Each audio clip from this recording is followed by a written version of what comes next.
Hi, I'm Peter Jones, Chartered Surveyor, author and property investor.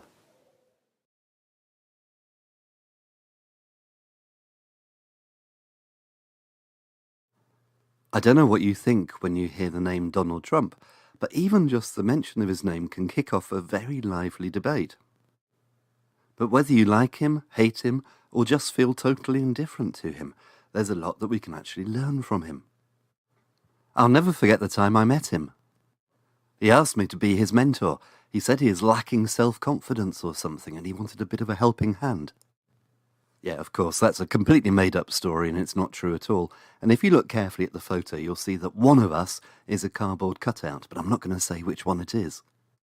I have said in the past when I've been running trainings that Donald Trump and myself are like twins. And when you look at that photo, I'm sure you can see the resemblance. Twins and identical in many, many ways, except for this. Donald Trump thinks at a bigger level than myself, and he thinks at a bigger level than most people. And of course, that's the serious point of this video.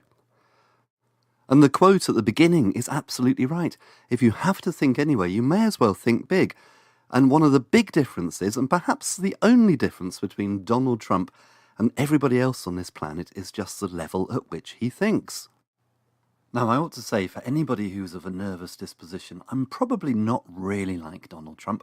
I've never met the man, but I'm guessing that in reality we probably have very different views on things and a very different value system. So when I say that I'm like his twin, you do know, don't you, that I'm just being a bit tongue-in-cheek. It is a joke.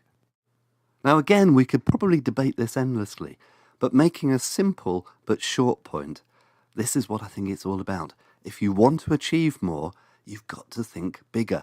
People who think big generally tend to achieve more. And that's one of the reasons why I love goal setting.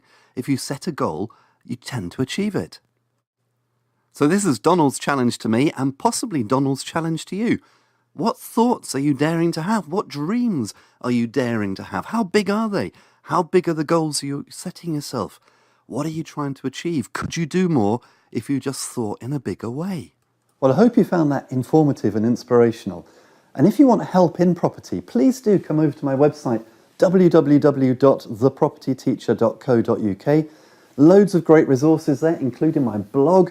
There's loads of free videos, loads of great articles. There's free reports to download, including Learning with Peter, where you'll be able to access resources like my video courses, like my ebooks, including my home study course, the Successful Property Investors Strategy Workshop, which I've literally sold thousands of copies of, which takes you through how I started in property, literally with none of my own money, but how I was able to build a portfolio of £2 million worth of property in just 4 years. I'll show you everything that I did right so that you can do the same, and I'll show you everything that I did wrong. I'll tell you about all of my mistakes so that you can avoid them, so that you can progress in property far more quickly than me. Until next time, here's to successful property investing.